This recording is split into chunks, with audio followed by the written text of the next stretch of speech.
Yeah. Tell us about your party. Yeah. You guys threw a party for me. What kind of party?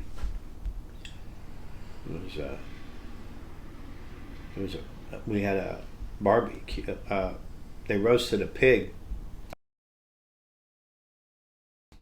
And they called people from my neighborhood that I grew up with. How many people showed up? A lot. Guys I served with. You guys got a hold of everybody. And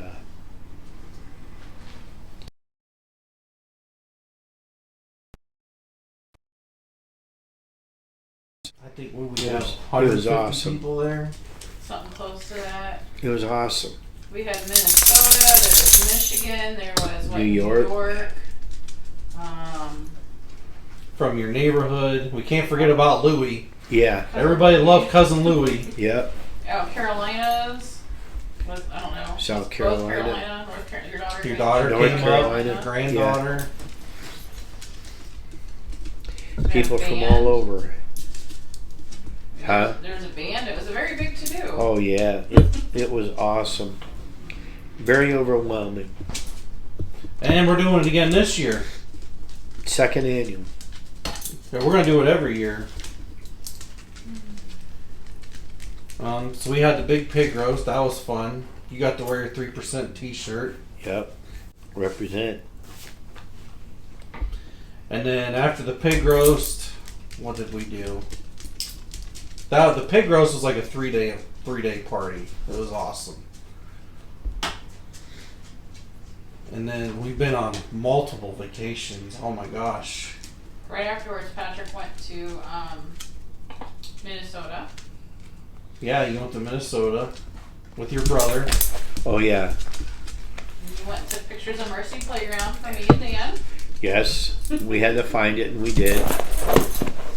We had to find it. This is PD. Yeah, Petey, the star of Big Ed in the Post is Mr. Petey, who can't wait to go back on the road. Hi, Pete. So we went to Tennessee twice, I think. Once. Well, we went to Tennessee once, which we got to go back again. Yeah. Our big trip, Copper Harbor. That was a big deal, which... Side by sides. Yeah, you bought a side-by-side. We took those to Copper Harbor. Yeah, that was fun because there's no speed limit.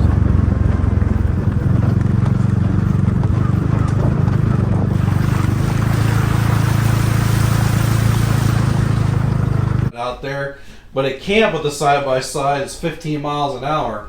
So Yeah. that was rough. Yeah. It's rough riding around camp now. Yeah, up there it's just nobody cares. As long as you're not stupid. So then we went to Tennessee, and then we just had big Christmas, Frank move a little bit. which Patrick went crazy with our decorations outside, and here's a little clip of my yard.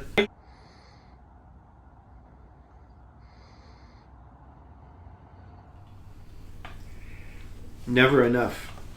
Never Yeah. enough lights. It'll be bigger next year. We even got Dad addicted now. Yeah. He wants more.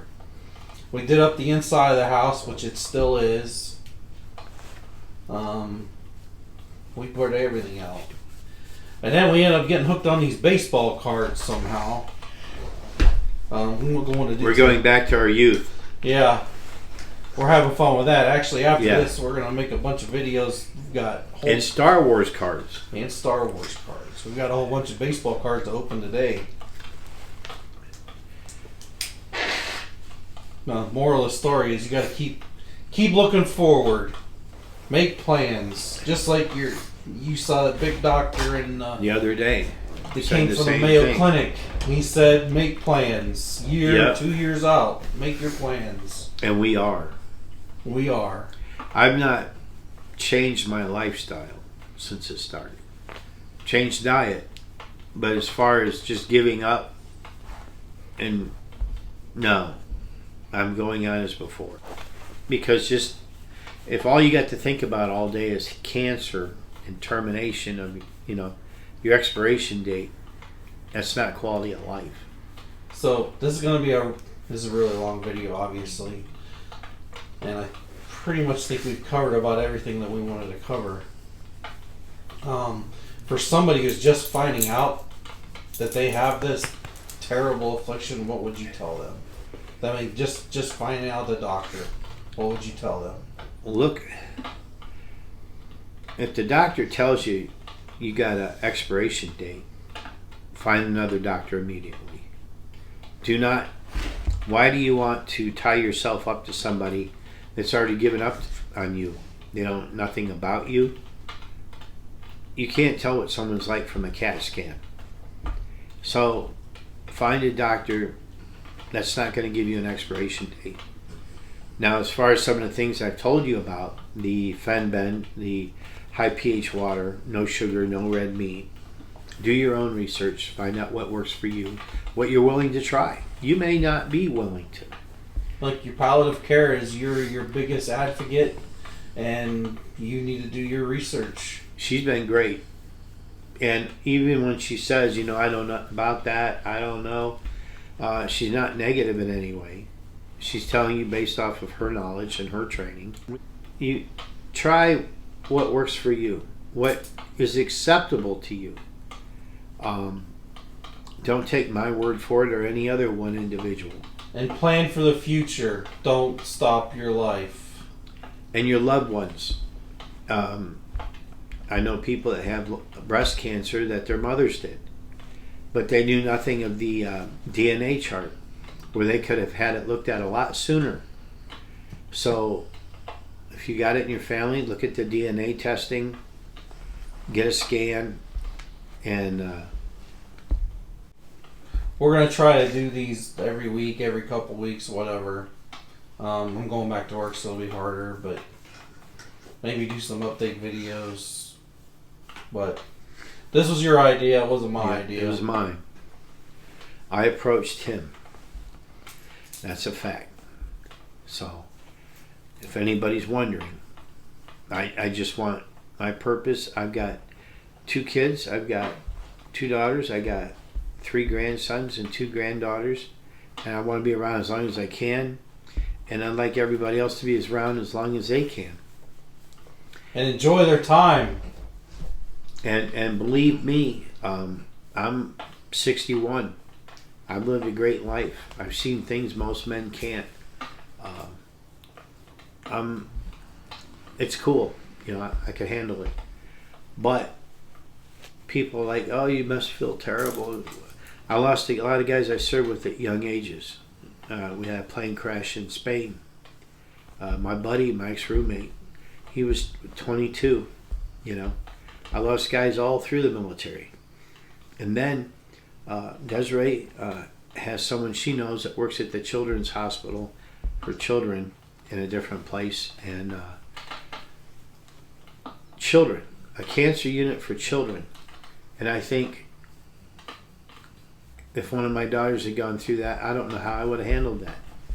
Kids, little kids, in worse shape than me. How can I complain? I've had a great life. I got no regrets. I've lived a good life. I'm ready. You're ready. It ain't over yet. But I'm ready for whenever it is. All I got to do is whenever I think about it, I think of that children's hospital. There's a young man and a young woman in there standing over their child in worse shape than me. Them people would love to trade places with me. So, I got a great team. I got the best friends and the best family a guy could have. And nurses. And all these pups. Yeah. That won't leave you alone. Say hi, Petey. Say hi, Petey. Petey. He's camera shy. He's just always got a camera on him. Yeah. Petey's ready to go back to work. Yeah. But we're going back to work in a few days. He likes the semi-truck. He's not going to know what to do. But so I guess in a week or so we'll sit down and do this again, but it's not going to be this long. This one's going to be a long video. We might put it into parts or whatever. Might split it up. Might be one big long video. We'll see. All right. He is getting in the way of the camera. But thanks everybody for watching, and hope this helps somebody. Peace out.